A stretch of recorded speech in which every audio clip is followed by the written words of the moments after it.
Bonjour à tous, pour ceux qui ne me connaissent pas, je me nomme Aurélie Berthet, je suis la fondatrice et consultante du cabinet de conseil Alpha Connect. Je vous ai préparé cette vidéo afin de répondre à toutes les interrogations que j'ai pu avoir autour de l'intelligence émotionnelle, mais plus précisément autour du test l'EQI 2.0.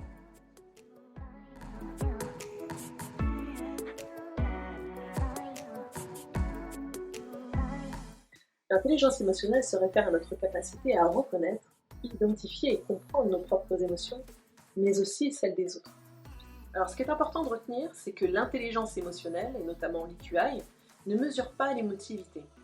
Je dirais que c'est plutôt un indicateur d'efficacité au quotidien, notre indicateur d'efficacité. C'est-à-dire notre aptitude à pouvoir exploiter nos émotions de façon saine et constructive, tant sur le plan personnel que sur le plan professionnel. Ce test évalue votre intelligence émotionnelle selon 5 domaines. La perception de soi, l'expression individuelle, les relations humaines, la gestion du stress et enfin le processus de prise de décision. 5 domaines dans lesquels vous allez retrouver 3 sous-domaines, soit 15 au total.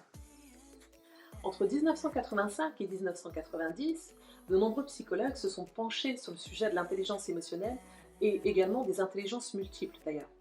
On avait Goldman, on avait Baron, on avait Meyer et Salovey qui ont étudié le sujet. La première version de l'EQI scientifiquement validée est apparue en 1997. La seconde version est apparue en 2011 et celle-ci prenait en compte les aspects professionnels et également aussi que la population soit comparée à une population mondiale. Le QI, donc quotient intellectuel, mesure l'intelligence cognitive voire rationnelle. Le QE, quotient émotionnel, mesure l'intelligence émotionnelle.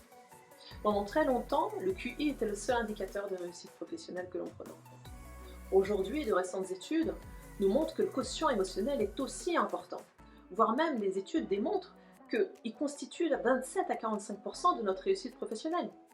Le QI est inné, là où le QE n'est pas prédéfini. Plusieurs raisons, que ce soit dans un cadre pro ou dans un cadre perso. Une meilleure connaissance de soi, parce qu'on découvre sa propre grille de lecture. Une meilleure communication aussi. Le développement des compétences managériales, voire le développement du leadership, et je dirais même essentiellement le leadership, puisqu'on a un test EQI dédié pour évaluer le leadership. Et puis le développement personnel, tout simplement. Dans un cadre RH, qui peut être utilisé pour la gestion des carrières, mais aussi pour la sélection des candidats. On a aussi un indicateur dédié pour mesurer tout ce qui est risques psychosociaux. Et puis enfin, dans des sessions d'intelligence collective, on peut aussi mesurer l'intelligence émotionnelle qu'il y a pour ce collectif. Alors vous répondez de votre côté de façon complètement individuelle à 133 questions croisées. L'échelle de réponse va de 1 à 5. Quand vous avez terminé, je reçois une notification qui m'alerte et c'est là que je commence à préparer mon débrief. Je ne vous partagerai vos résultats que 5 minutes avant que l'on puisse s'entretenir. Simplement pour que vous évitiez les mauvaises interprétations et puis surtout que je puisse recueillir votre évaluation à chaud.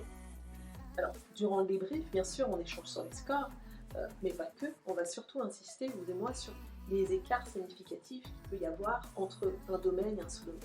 Alors, quand je parle d'écart, on abordera lors de l'entretien la notion d'écartif. Qu'est-ce qu'on fait après ça? Alors, l'idée, c'est que vous choisissiez le domaine de compétence sur lequel vous voulez travailler. C'est vous qui le décidez, et moi, je suis juste là pour vous guider. Grâce à quoi? Grâce aux forces qu'on aura identifiées, vous et moi, dans ce rapport. Parce que ce sont ces forces que vous allez mobiliser pour venir travailler les champs de développement que vous allez sélectionner. Pour prendre rendez-vous, c'est très simple, vous avez différents moyens. Ma page web, www.alphaconnect.com, mon adresse mail, aurelie.berthe@alphaconnect.com, mon portable, 07 84 70 03 08. Si vous avez besoin de plus d'informations, j'ai pour habitude de publier régulièrement sur les réseaux sociaux LinkedIn et Instagram. Sur LinkedIn, Aurélie Berthe ou Alpha Connect, et sur Instagram, Alpha Connect 77. N'hésitez pas à me contacter également par ces réseaux.